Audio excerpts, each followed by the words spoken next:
The views and opinions expressed on this program do not reflect the company, owners, management, staff, clients, or partners.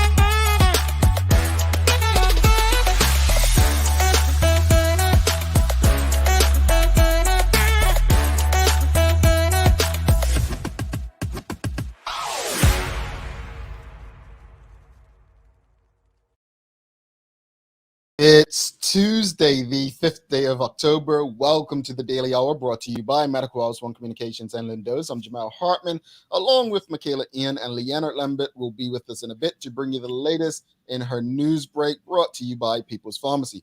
Hills, second day of the week. How are you? Second day without, well, I think no one is.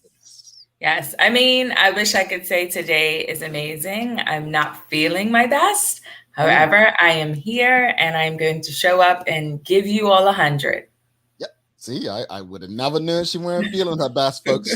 She showed no symptoms in the pre-show, but we're glad that you can make it. And yes, hopefully the audience and me and Lee make you feel a bit better by the end.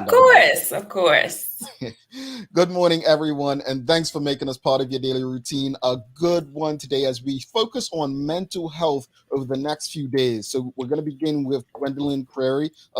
She's going to be discussing early childhood mental health. This is an extremely important conversation. So hopefully as many people as possible share and engage in this conversation. The Daily Play is a remember when.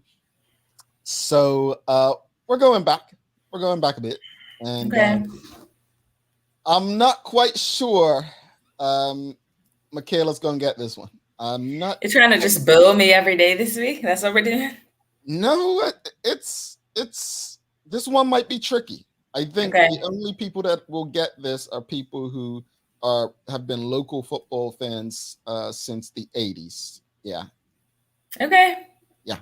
All right, so you know what, Kales? Actually, also, before we get into today's topic of the day, I know we have a lot of teachers that tune into the Daily Hour. And I heard watching Good Day Bermuda that it's World Teachers Day today. Right? Oh, I didn't know that. Yeah. So we want to send love, nothing but love to the teachers, especially over the last 18 months to 2 years. You've been doing it. So props to all the teachers out there doing their thing. We, can't thank you enough for the jobs that you're doing, and hopefully your students do something nice for you today. Yes, pay attention in class. Glad this. I don't think this was around when I was around, because boy. Well, speaking of that, before we get into the conversation, no, I'll ask when Lee's here. I want to know who was your favorite teacher. But I'll ask, let's think about it. I already know, but okay. I want to put Liana on the spot. Well, it's not putting on the spot now because she knows I'm going to ask her, so she's got time to prepare. But we want her favorite teacher as well. So we'll get to that. But anyway, conversation. So yesterday, something happened, Michaela. Yes. Yesterday, social media was impacted by a blackout, in particular, Facebook, Instagram, and WhatsApp. And it was so funny because I always tell you, I'm a LinkedIn Twitter guy, right? And so people on Twitter and LinkedIn were throwing shade at of course Facebook aunties, and it was really at the Facebook aunties, right? And so what did they do? Oh my God. I saw one comment, Facebook came back up. Someone wrote a status like, hello, we all there, whatever. And so someone says, yeah, I'm happy to be back. I went on Twitter. They hate us over there, right? But people were on Twitter like, yo, do not come over here. If you even had a Twitter account and ain't used it in like a couple years, you don't belong here. Like, I was like, I didn't realize people were so territorial with social media. Wow. Yeah, yesterday proved something. But anyway, folks, long story short, as you know, as most of you were probably affected by it, social media yesterday, WhatsApp, Instagram, and Facebook, all owned by the Facebook company, took a hit. So the question of the morning is, because we had some great advice on LinkedIn that was given by my colleague over there, and hopefully she'll just share it with you guys for free, but you have to pay after that.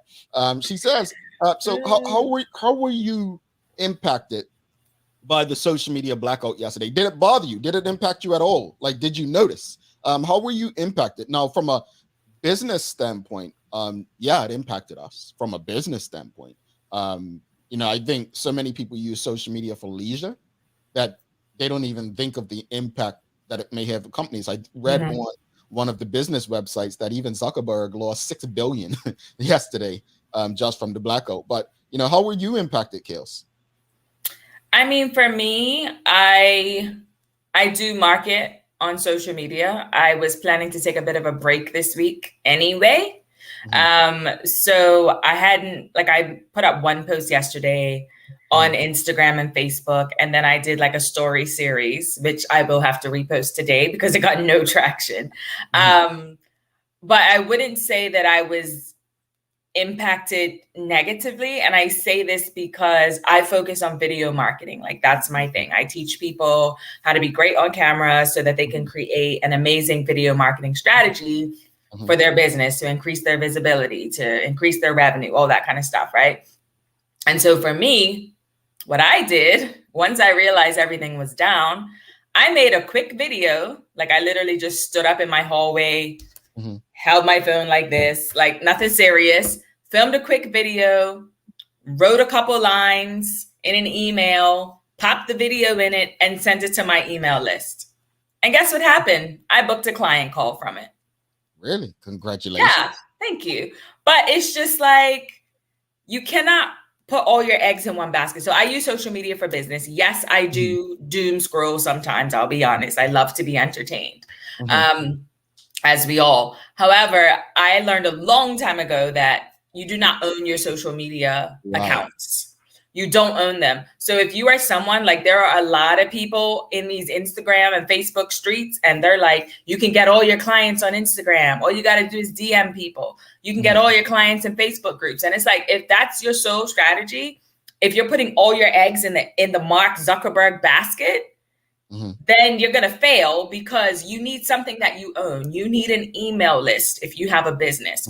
You need a website where you can put up your content and send it out to your people, a podcast, a YouTube channel, something else that you own that is not Facebook or Instagram.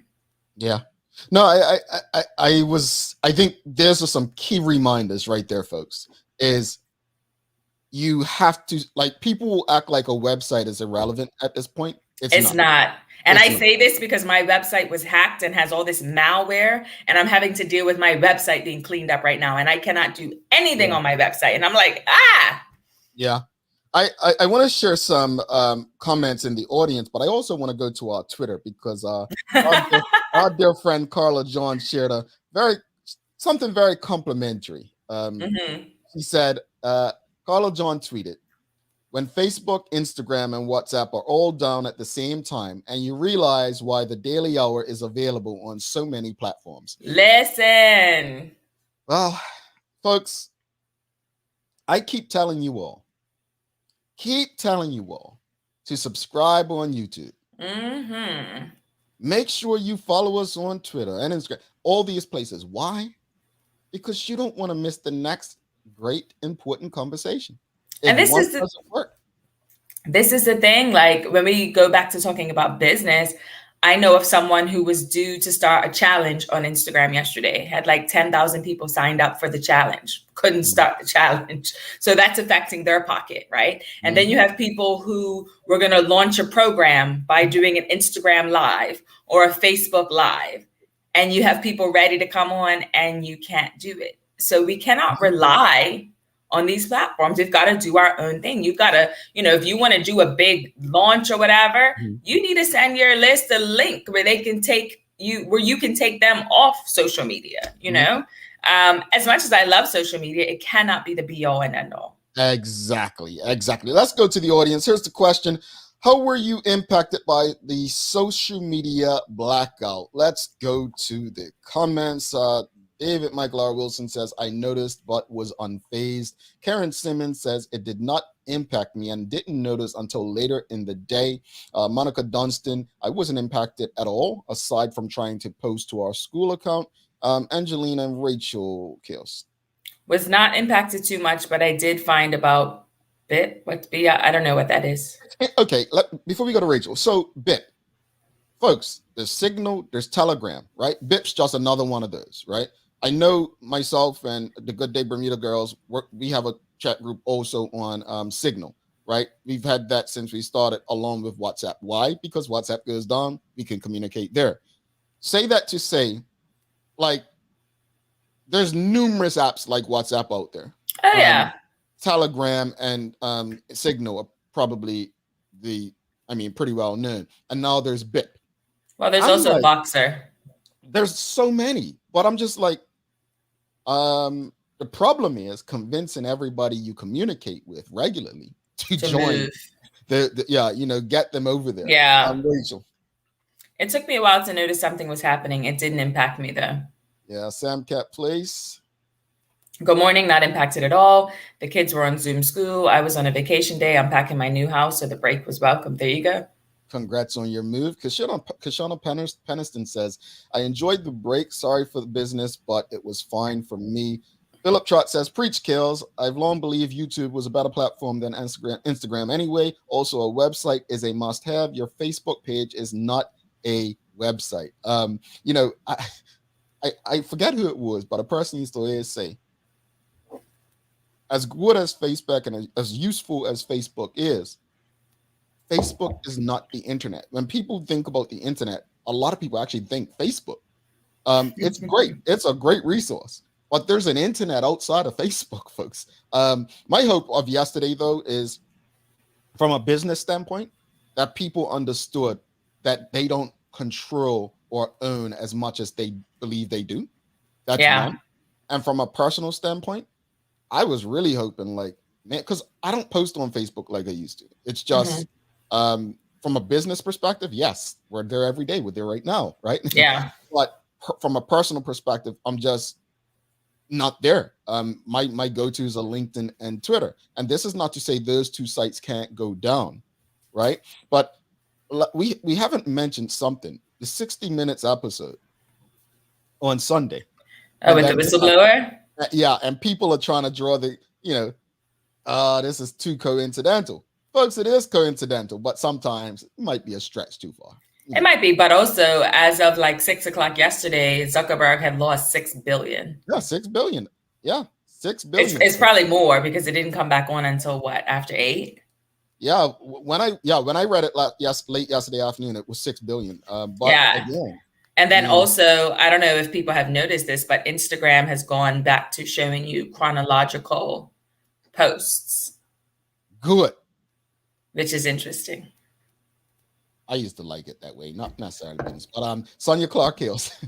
Once I realized, I immediately went into peace mode and was able to reflect on how much time I had and things I got done. I would be more deliberate and take more time out for my peace of mind. I'm so glad you could do that because I immediately was like, I can't talk to my people. What's just really saying, folks, is she missed me. She couldn't holler at your boy, I mean, but then also I'm in these bomb Facebook groups with like Black women entrepreneurs, and it's like one's called Melanated Millionaires. And I love it. Like it's amazing. And so couldn't banter with my people yesterday. Yeah, I'm not gonna call any names, but a couple of my boys got a little sentimental when WhatsApp came back on. man, I missed you guys. I was like, yeah, man, I missed our Monday argument. You know what I'm saying? Yeah. Our sports debates, we kind of missed one another. Listen, and I mean, honestly, I love Instagram stories because I like when people use it to show what they're doing throughout the day. And it's funny because yesterday was Kristen White's birthday and she put up a post like in the evening. She was like, of course, Instagram will go down on my birthday. I couldn't even show you all the things that I did on my birthday today.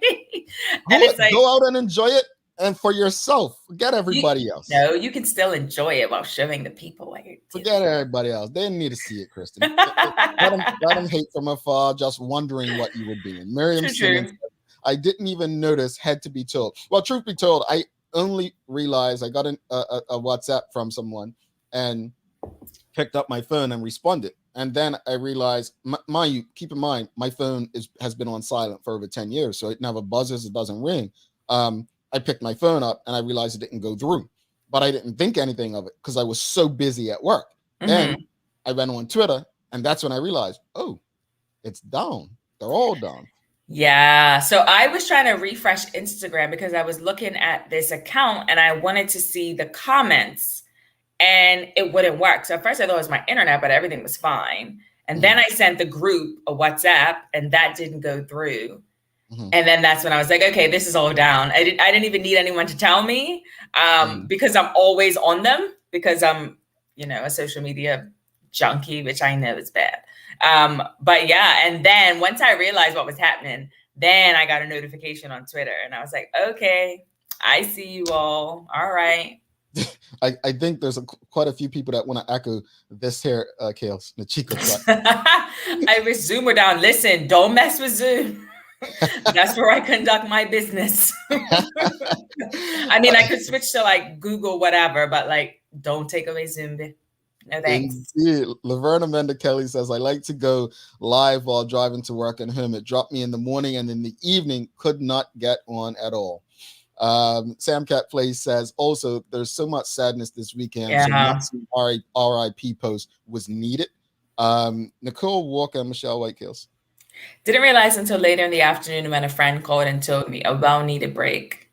Once I finished watching the Daily Hour, I was steady working all day, sent an update to some clients via email, so didn't miss a beat. Didn't find out about this debacle until news time. It's funny because it was like actually one of the top stories on the news, Bermuda News at 7:03 p.m.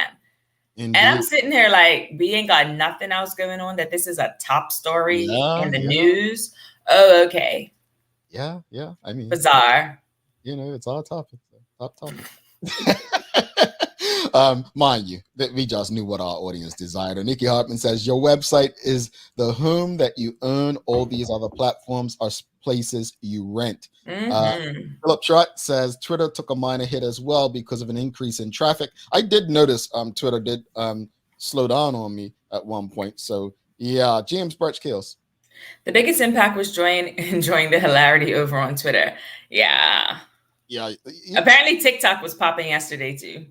Yeah. I mean, at the end of the day, I think some things just happen when we need them to happen. And I go back to Sam Cat Place's comment. We needed a breather, folks. We need a collective breather in the community.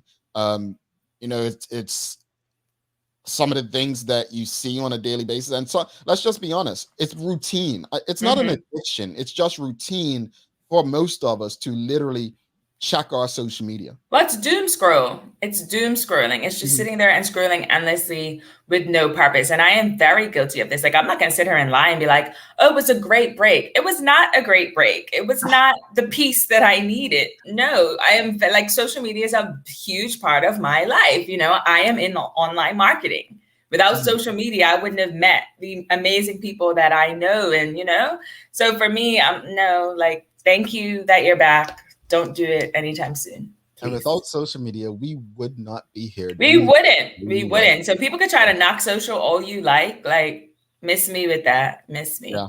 No, it definitely, as the world changes, we evolve. Social media definitely plays an important role. It's understanding, how we each use that medium. That's what separates everyone from whatever it is we're trying to be separated from or not. Hedeline Stevenson Swan says, I felt a sense of peace. And again, sometimes you just need that break. Like, I don't want to see anything. I'm glad it's still stuck, so I don't have to come across another RIP or an argument about the vaccine, or it's just been a toxic place as of late. So I think that's what people probably mean. But I will say Twitter was some kind of entertaining. I mean, when I say Twitter, even the official Twitter account, so like it was just shit being thrown, and Instagram, like, hey, we're over here. Like it was a when you turn these times into funny moments, it actually is that stress that you may have been feeling from social media. It actually gives you a sense of, you know what, let's enjoy life, let's have some humorous moments and so on. So yeah, interesting day yesterday, folks, but don't worry, if you would not have been able to watch us on Facebook today, guess what, we're on YouTube. Go subscribe right now. If you don't have YouTube, don't want to go on there, you can go on Twitter. Go follow us right now. But see, folks, what we're trying to tell you is that social media isn't Facebook. Facebook is a medium on social media. So let's get those subscriptions up. Folks, as we said at the beginning of the show, today is World Teacher Day, right? So we're going to bring Leanna in, and she's probably already wrote down 10 teachers and probably said any, mini, money, mo by now. So her and Michaela are going to tell us who their favorite teachers were. And notice I didn't say me. I was about to say, you're not going to be included in this conversation. Let's bring Lee into the conversation. You see how he tries to get out of that? Good morning. Good morning. Well, he's like, I didn't like no teachers. They didn't like me. Conversation done. Clearly. Some of them watch the show, so I have to be nice. Anyway, so who wants to go first? First off, once again, for those teachers who may not have heard us earlier, happy World Teachers Day. You do a fantastic job. More love to you, and may the students be less stressful today and give you, everything you ever wanted. Hopefully. I can go. So when I was at the I, my favorite teacher was a woman named Miss Bruce. She was Guyanese. She was strict, but she was just wonderful. Like, I had her in grade 2 and grade 4, and she was just the best. I don't know what happened to her though, because I don't know. Like, I have no clue. Oh. At all. What? Because she wasn't Bermudian, so like I don't know so what happened. Just went back away. Right. Like I have no clue. But she was amazing. And then when I was living in the US, I went to a school called South Lancaster Academy. And Mr. Jones was my favorite teacher. He was our PE and health teacher. And like, we follow each other on Instagram. We're Facebook friends. Like, that's my guy still to this day. Amazing. One of the best, like, people, period. Okay. Kills about her teachers. Here's your teachers, Lee. So I couldn't choose just one because honestly, like my days in Prospect were probably the most impactful ones. Like when I think of a favorite teacher, I'm just like, who really stands out in your mind? So it was a bunch of them at Prospect Primary, but I have to say Miriam Smith. My gym teacher. Yes, Mimi. Yeah. I didn't know you ran Prospect. That's where I went, but go ahead. Yes. And then Dorothy Trott, she was amazing. Was that the assistant principal? Who's that? Sorry. Was she assistant principal? At one point, yep. Yeah. Go ahead. Along with Miss Otterbridge. Miss Otterbridge was actual principal at the time that I was going. She whooped me too many times. She wearing my favorite. Oh my goodness. No, I love Miss Otterbridge. I could see you being outside that office too a lot. Yeah, it happened a lot. But yeah, like, and then Kenlyn Smith, these are like some teachers that really played an integral part of my life to the point where some of these teachers still come to like birthday parties if I have them to this date. So like, shout out to all this, that. Oh, wow. That's lovely. You all come across like goody two shoes around here. I mean, straight A student. Hello. The teachers and all. Listen, I love Mr. Jones. Actually, I'm gonna hit him up after this too. He lives in California. I'm gonna hit him up. Be like, I talked about you on my show today. Guy.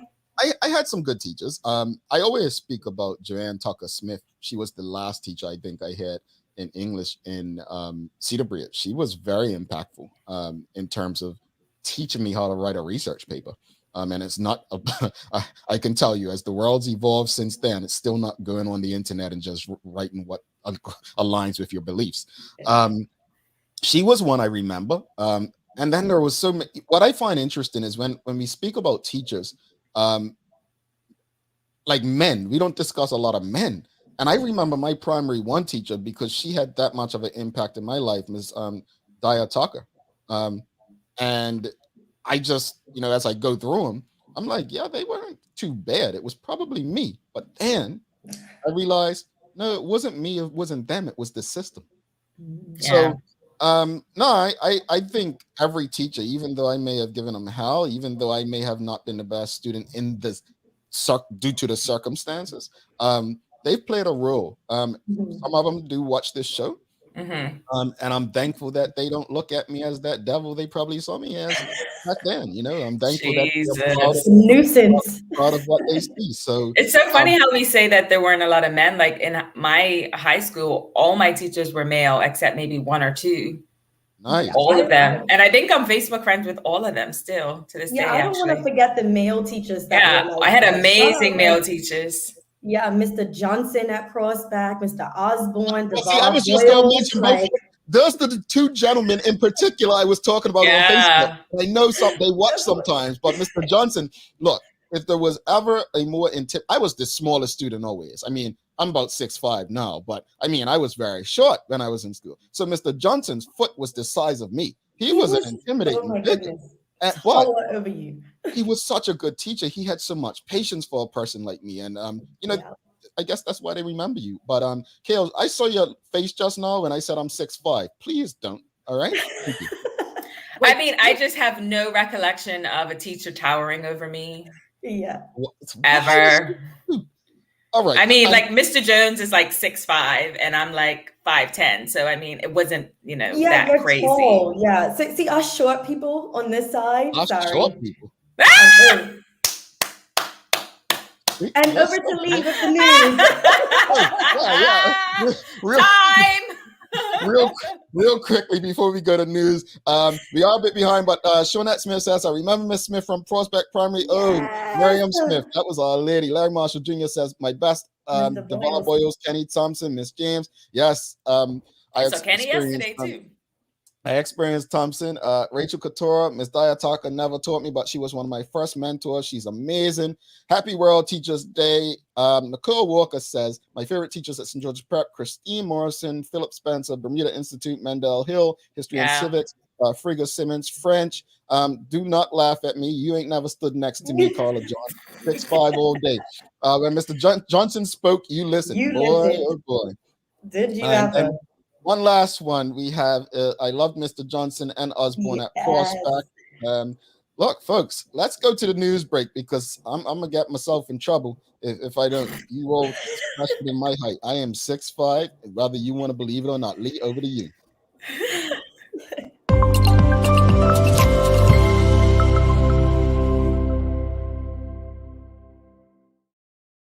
Thanks, Jamala, Michaela, and good morning to all of those tuned in with us today. We hope everyone enjoyed a minor break from social platforms yesterday and you're having a great start to your day. I'm Leanna Lambert, and it's time for the Daily Hour News Break brought to you by People's Pharmacy. So here's what's going on in today's top stories. Police officer Barbie Bishop, who faced prosecution after she posted a cartoon on social media before last year's Black Lives Matter march, has quit her job. Bishop's lawyer, Victoria Greening, confirmed the resignation yesterday, saying that the Bermuda Police Service had accepted, but at no point after the criminal charges were brought against her did the BPS carry out any internal inquiry into allegations of professional misconduct. You'll recall Ms. Bishop's charges were dropped at the end of August after Chief Justice Narinda Hargan ruled that it infringed on her right to freedom of expression. Now, she was charged under the Electronic Communications Act with posting a grossly offensive message on social media on June 3rd last year, just 4 days before the Black Lives Matter march was due to be held in Hamilton. She denied the charges. In other news, The island recorded another 7 COVID-19 related deaths last night. Now, while the death toll continues to rise daily, the infection cases seems to be dropping with only 83 new active cases and the positivity rate dropping to 1.4%. Now, there are 53 people in hospital with 10 in the intensive care. We here at the Daily Hour extend our sincerest condolences to the family and friends of their loved ones. Meanwhile, fixed penalties for COVID-19 curfew breakers have come into force with $500 fines for offenders. Legislation to allow fixed penalties for breaches of COVID-19 regulations was approved in March, but they only came into effect this week. The new ticketing system will be jointly run by the police force and health officials. Now, offering her condolences to COVID victims' families, National Security Minister Renee Ming said the public had to stick to the rules to prevent the spread of the coronavirus. And the UK has officially implemented new travel changes with vaccinated travelers from Bermuda no longer having to undergo multiple COVID tests on arrival. The changes came into effect yesterday. Now, arrivals from low-risk countries, including Bermuda, will not have to take a pre-departure test as long as they have proof that they have been vaccinated. Travelers still have to take a test after landing, although this process is hoped to be more sufficient by the end of the month. Unvaccinated travelers will still have to quarantine for 10 days, as well as taking coronavirus tests before and after their trips. Travelers from countries on a red list of high-risk jurisdictions are barred from entry unless they have the right of residents in the UK. Taking a look at today's weather, we have a high near 80 and a low near 73 degrees. Cloud cover will remain with a chance of a couple of light showers today and into tomorrow. High pressure will reclaim the area, however, briefly brightening and drying conditions before a weak front approaches from the north. That's all for our Daily Hour news break brought to you by People's Pharmacy. But before we go, here's a little helpful tip from your favorite community pharmacist. Tylenol on an empty stomach is fine. Advil, however, needs to be taken with or after food. Now, it can lead to terrible acid if taken on an empty stomach. Talk to your trusted People's Pharmacist about the best way to take all your medication, prescription, herbal, and over-the-counter.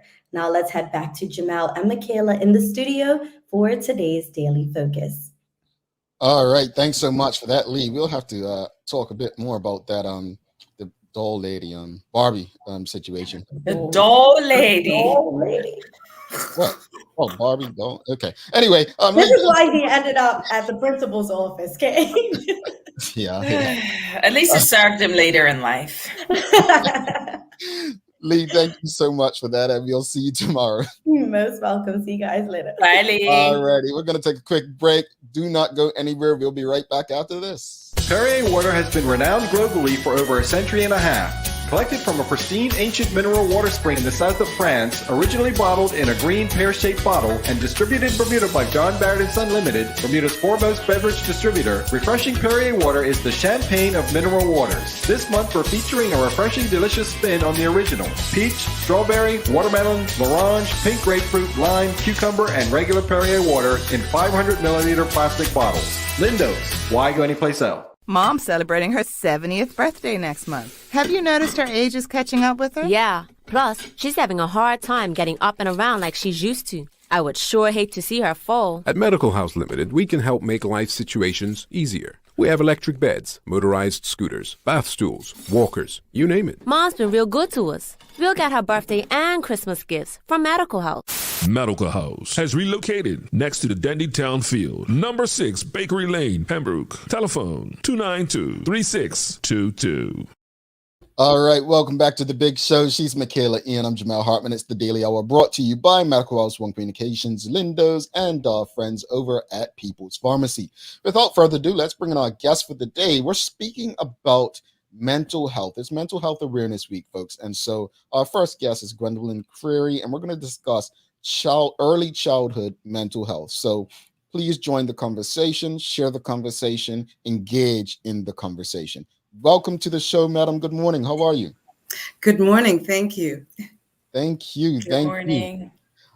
Let's get right to the conversation. You've been on before. You've been on the Yes. show before last year when we focused on the same thing. But for those who may be first time seeing you or hearing you speak, just provide them with a bit of your background and expertise. Okay, sure. Well, I am a licensed counselor. I was licensed in the state of Michigan, and I've been a counselor and a mental health therapist for over 35 years. I initially started working in the field of infant mental health when it began in the early 90s, and that was in Michigan. And when I came to Bermuda, I was working in a public government facility that dealt with early intervention. So I've been an early intervention behavior specialist for at least 25 years in the government system here in Bermuda. And now I am in private practice. I'm currently working on a infant parent postgraduate certification in mental health.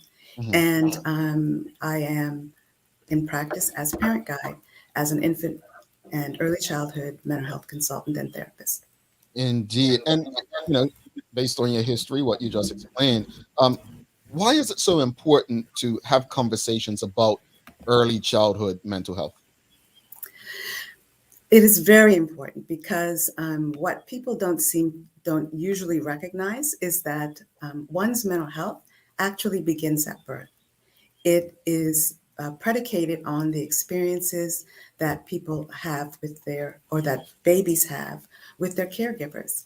So if their caregiver is responsive, is someone that is able to really meet their need as they indicate their need, then they develop a close bond, or, usually people talk about attachment. They develop a secure attachment to their caregiving adults. And if that happens, then they have a very good chance of living life with good mental health. They're confident, they're resilient, and, they can be healthy. But if that doesn't happen for some reason, if parents are depressed or addicted in some way to drugs or other substances or other lifestyle issues, then that affects how the child bonds with the parent or caregiver, and ultimately that puts them at risk for mental health as well as physical health issues. Indeed. And real quickly, what signs can we look for in really young children as it pertains to mental health issues? Well, I know as a clinician, I tend to look for how secure the child is with their caregiving adult. So, for instance, if you just observe the adult's interaction with the child, is the adult responsive? Does the adult interact with the child? Does the adult respond to the child's attempts at interaction with them? Because one of the things that, some of us, I don't know, how much you've observed this, but sometimes when people have, babies, young babies, new babies, there tends to be a lot of emphasis on the baby looking cute, or the baby, being cute and lovely. And that is all good. But what we also need to look for is the parent, is the caregiver interacting with the baby? Are you seeing the baby's cues for interaction? And usually those are very subtle. So it's really important to look at that. And then as the child gets older, say as a toddler or an early child, are they secure? Do they feel that this caregiving adult is a base of security? And usually what that looks like is the little one will go out and explore a little bit. Like if you watch people on the playground, the little one will, leave mommy or daddy or whoever the caregiver is, go out, do the slide, play in the sandbox, might even say hi to some of the children or people nearby, but they're looking for their adult. Like they always know where their adult is. And if something happens, if there's an interaction that either scares them or, they don't really like for whatever reason, they run back to the adult right there. So the adult is a secure base. And so that, I think, is probably the most important sign. I don't know if you've ever met a little one who wants you to take them home, but I've met a few. And what that says to me is that they don't have a secure adult, right? So they're looking for somebody to essentially take them home and to be their secure adult. So they're not feeling very secure, very safe with the person or the persons that they're with. So that, I think, is the most important aspect to look for or to notice in terms of how children respond. And, interestingly enough, children that are securely attached to their adults are not as fussy as, some children are projected to be, like, a lot of things that we say in Bermuda, like, you know better, this little one knows better. And quite often I question those that say that to me. So they're like, he's only 2, he's only 1.5.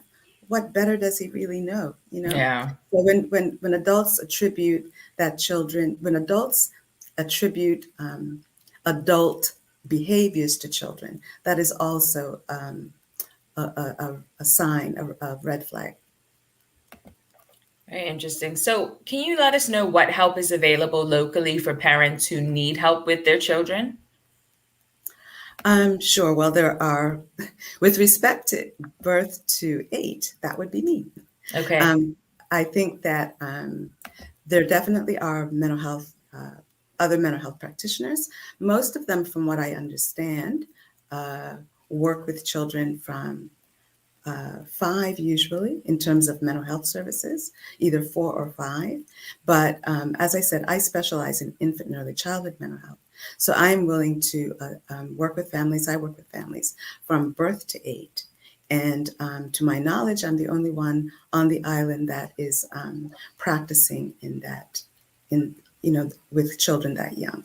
And so from my perspective, the practice is both consultative, in the sense of I do consultation with daycare providers. And usually consultation means that I'm working with the adult in the child's life.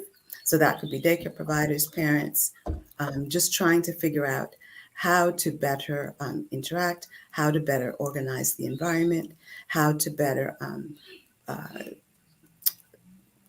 put better strategies in place in order to ensure that the child feels secure and safe. And then I also work with therapeutic interventions with parents as well. Thank you. So can you let us know what are some of the various methods that you use to help your clients? Sure. Well, essentially, what we focus on is relationship. That is really the biggest and most important strategy, you might say, in terms of how the child will fare in the end. Because really we want to look at, is there anything or any things that are interrupting in some fashion the quality of the relationship? So that really is the first thing that I look at with respect to parents, especially, and their young children. It could be as simple as discipline strategies. Quite often people say, the child's not listening, or they know what to do, but they're not doing it. They're not listening to me. So it could be very simple as looking at routines and how what kind of discipline strategies are you using? And usually, again, when I think about discipline strategies, I usually focus initially on the relationship. So helping that parent to play with their child. A lot of times, discipline issues or behavior issues emanate from the fact that children don't feel as if they're getting enough attention from their parent. So that usually is the focus. I can totally get that and relate. So how can parents get in contact with you if they need some assistance? If they're listening to this and they could use some help, some advice, how can they reach you? Sure. Well, I do. I am. You did a lot of talking today about social media. So I do have a presence on Facebook and Instagram at Parent Guide BDA. And I have a website, parentguidebda.com. I can give you my phone number, 519-4240. Any of those methods are ways to get in touch with me. I also have an email, parentguidebda@gmail.com. All right. If you have any questions or comments for Ms. Creary, please feel free. But I want to just go back, Ms. Creary, to something you said, because as a child, I never wanted to go with other adults. I that was just me. I didn't favor adults. But I always wanted to hang out with my friends, and I would be like, but I want to go to their house, because for some reason, children always think that their friends have a better time than them or have better toys and stuff. But how does that play mentally? Like thinking that, they have better toys, I want to go over their house and play with them. Does that impact some sort of growth and mental aspect? What I will do is just take it back a little bit. So children or parents, right, learn to parent based on the experiences that they themselves have had. And so I can't make a decision or an assumption or a projection about what you may have experienced as a child. But what I would suggest is that as you reflect on your experiences as a child, is there a question, have you asked yourself why? Why did you want to go to somebody else's house? Why were their toys more enticing to you than maybe the ones you had at home? And I think that is really where I would like people to do the reflection. It's not so much, does going over to Johnny's house mean that I don't have a good relationship with my parents? Right. That doesn't necessarily mean anything really, except that you like Johnny's toys and, you have a relationship with Johnny and you feel welcome at his home. So you want to go to Johnny's house to play with toys. But what I would question is, when were those things? Was that, did you feel like that all the time? Or was that just a special time when, you knew that Johnny had a special toy that you wanted to play with? Or was it all the time? Because if it's all the time, then that would send up some red flags to me. Like, why are your needs not being met in an appropriate way at home, which is why you want to, go and be with your friends. Well, no disrespect to my parents, right? Or my sisters, but that brother never came, so having, that I'm gonna be honest with you, that's part of it, because as a young boy, most young boys always want a brother, right? So exactly. That, I mean, mentally it probably did something. I'm not sure. Yeah. Well, I don't know that it did something necessarily, but it does seem that was certainly a need for you at the time. You wanted to have some kind of male interaction with your friends, and so therefore, Johnny's house seemed better at that time, and that's fine. That to me is sort of a normal desire, a normal need that children would have. So, children do need to have peer interaction. And so if there is opportunities for that, that's fine. So it sounds like you were the only boy among a lot of women in the house. And so having some male input would be desirable for sure. Monica Dunstan says, Jamal, you're getting a free therapy session this morning.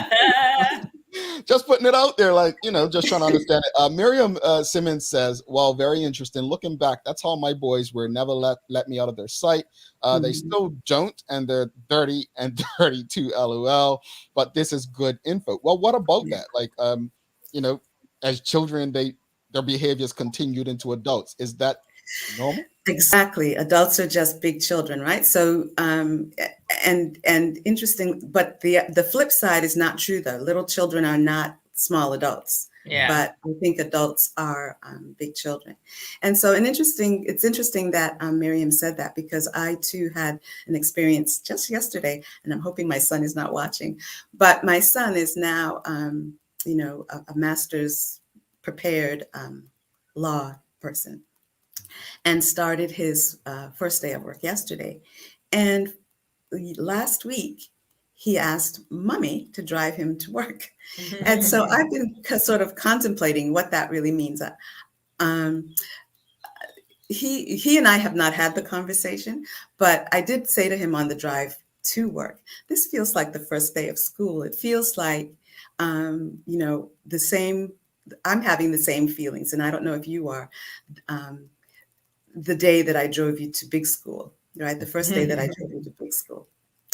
And so I say all that to say that children never stop being attached to their parents, no matter how old they become.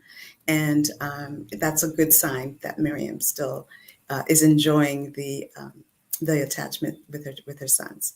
Yes, I love it. I mean, I remember when my oldest son stopped holding my hand and I was like gutted, right? And now my youngest, he just needs his mommy 24/7. Like if he gets mad at me, he'll go, but you just held me and gave me a hug, and now you're telling me I can't watch my iPad. Yeah, because you need to go to bed. I think that means you don't love me anymore because you were just being nice. Yeah, I was being nice. I still love you, but you need to go to bed. You can't have your iPad. But I just need to be with you. No, go to your bed. Like he is like mama's boy under the hip, like all the time. Yes. And don't we as adults, we kind of talk about mama's boys and all of that and kind of make it almost sound as if it's a negative thing. And I guess it depends on how they are the mama's boy. Yeah. So if they are a mama's boy in the sense of mommy has created a really secure relationship with them, where they can go out and explore the world and come back and know that mommy is a safe place to come to, then that is a good mama's boy. Yes, that's my goal. Being a mama's boy is that, I'm stuck on mommy's hip and I can't really, go out in the world and make my life, then that's not quite that's not a good mama's boy. That's not a good way to be a mama's boy. Got a question in the audience from Karen Timmons. How can a parent nurture the emotional and personal connections with their peers, their natural interactions, and not stifle that? Are you saying natural interactions with mom's peers, parents' peers, or child's peers? Yeah, I think, how can a parent nurture the emotional and personal connection with their peers? I'm assuming that you're saying, how can parents be more connected to their own peers? Yeah, I'm a bit lost too, Karen. Yeah, I don't understand the question. You said child pairs. Oh, really, as much as you can. I mean, obviously, school is a way, because school would suggest that they will have some interactions with their peers in the classroom. Although I know that COVID is causing some difficulty with that. But as much as you can, play dates with other parents that have, trusted parents with whom you share the same values. And if you get along with the parents, chances are your children will get along as well. So, providing for your child play dates, providing for opportunities to do clubs or, any kind of interests that they have, nurturing those in terms of sports, either sports clubs or other activity clubs, arts clubs of some kind, anything that would help them to engage with other children that have like interests with them and are at their ages. I would suggest, though, especially in this day and age, that as parents, the parents or the family with whom your children are interacting with. Absolutely. As we wrap it up, before you go, just want to highlight before you head out, just some things, because parents that have young children, we've been in a pandemic. It's been one of the most stressful times we probably ever experienced in our life, with the what's it called, online learning, distance learning, remote learning.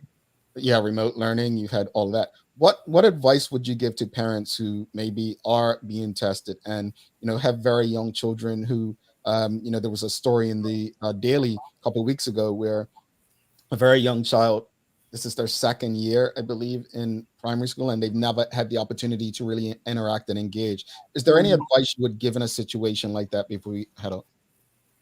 Yeah, first of all, I think the biggest message to parents is don't stress it. I know that sounds like maybe even ridiculous advice, but I'm really asking you not to stress, because the more that you stress, the more the child or your children feed on your stress. And of course, they get the sense of, this world is not very safe. So as much as you can, deal with your own stress. That would be my first word of advice. My second word of advice with respect to this remote learning, I know that teachers and the school system have their requirements in the sense that you have to be interacting with children so many hours for so many days in order to make it a school day. But I would still suggest, especially with children that are very young, P2, P1, and P2, don't be on the Zoom for a very long time. And as much as you can, I mean, I know that you might have to, Zoom in when the teachers ask you to, but apart from that, try to, as much as you can, find other means for interactions with the children, whether it's taking them outside, taking them for a walk, trying to utilize some of the concepts that are being taught on the Zoom. How can you sort of incorporate some of those concepts in your everyday life? If they're talking about trees and plants, take them for a walk and notice the trees and plants. So in other words, be active with your children. I don't think that, and in terms of peers, I mean, obviously at this point in time, the peers, in terms of their school peers, they will be on Zoom. But as much as possible, if they're cousins or other little ones in the neighborhood that are safe, that you can include in your bubble, do your best to do that. Gwendolyn Creary, parent guide, thank you so much for this conversation. And I think we should have these conversations more often. This could have helped me last week, 2 weeks ago, before I had my little meltdown. Exactly. A lot of parents are really in that meltdown mode. And the best thing is just to take a break, walk away, deal with your own stress, because your children feed from that, and that you don't want to give them, you want in your interactions with them to be as calm as possible so that they recognize that you're in control, right? Mommy's got this, even though you might be melting down otherwise, but you've got this, and they can feel safe and secure, because safety and security are the number one elements that you already. Thank you so much. We have to run, but thank you for the conversation. Please. Thank you for having me. No problem. And if we can be of service to you in the future, please just reach out. Talk soon. Great. Thank you. Thank you. Gwendolyn Creary, folks, go find her on social media. Great conversation. Very important conversation. Do not go anywhere. We'll be right back. If you appreciated that conversation, you know what to do. Show some love for Ms. Creary. Give us a thumbs up, a love, a like. Stick with us. Time to stump kills.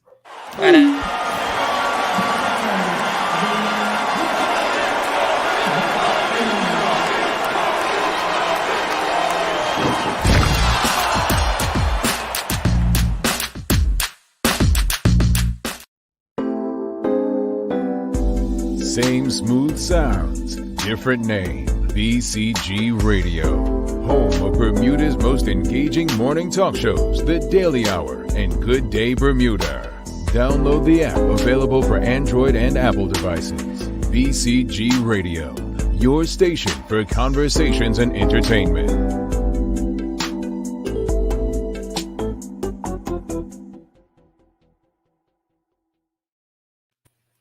Once again, thank you to Ms. Gwendolyn Creary for the conversation. Early childhood mental health, folks. Hey, there's signs that we all should be looking out for. Go see her website, Parent Guide. Check her out. She could be of assistance to you or someone you know. Let's get it together. Thanks again to Medical House, Linda's, One Communications, and People's Pharmacy. But now it's time for the Daily Play, brought to you by Heineken 0.0. Great taste, no alcohol. Michaela, are you ready? Ready. All right, folks, you know how this goes. If you guess the answer before Michaela, you win something from us. All right? It's a remember when. Upon leaving Bermuda to begin his professional football career, What club did Sean Goder have his initial trial with? Oh, geez. I know this too.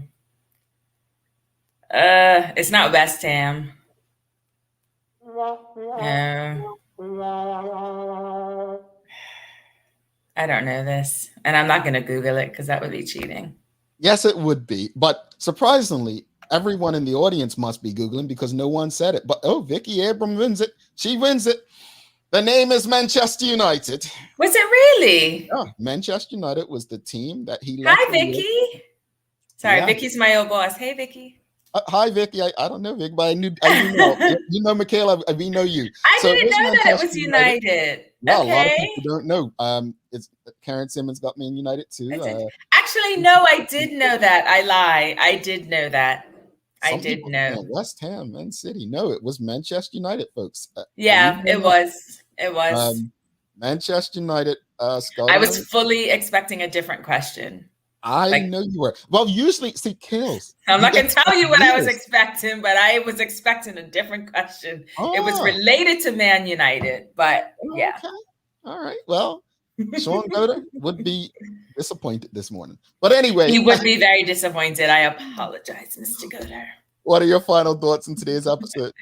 I enjoyed the conversation. I'm a social media girl, but if you don't take anything away from this, just take this one thing. Don't put all your eggs in Mark Zuckerberg's basket.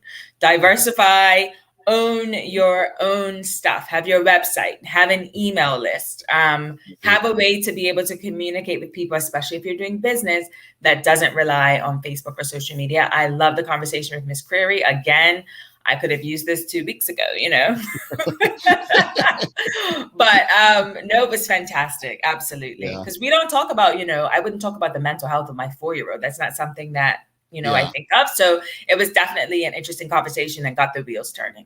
Yeah, indeed. For the first part, like you said, social media, folks, I encourage you, honestly, a big lesson of that. As Carla John said it, go follow us on Twitter. Subscribe to our YouTube channel. We keep telling you why. If one goes down, you still have us in another place. As far as Ms. Curry, I really, really enjoy the conversation, and I enjoy it because I love to learn, and it's easier to use myself as an example. Say, okay, well, I loved being around my parents. I liked my family, but I always wanted to like friends to come over or me go over their house. So it's interesting to see, like that, like what role did behaviors like that play in certain growing up. So I like hearing from experts like her to have a better understanding of certain behaviors. Yeah, no, it's really interesting. I was also loved being around my family, and I was only allowed to go around 2 people's houses when I was a child. That was it. Like nobody else. Yeah, mama had to be friends with you. I mean, pretty much. Yeah. What you got for daily inspiration? We need it, Kels. Sure. So this is from my favorite character on Game of Thrones, Tyrion Lannister. Once you've accepted your flaws, no one can use them against you. Oh, I like that one. That's a good one. Well, folks, it's that time. Thanks again to our partners, Medical House One Communications, Lindo's, and People's Pharmacy for ensuring that we're able to do this with you on a daily basis. As always, we appreciate you, we love you, and we thank you for making us part of your daily routine. If all goes well, we'll be back to do this again with you tomorrow. She's Michaela Ian. I'm that other guy. I'm Jamel. Peace out, folks.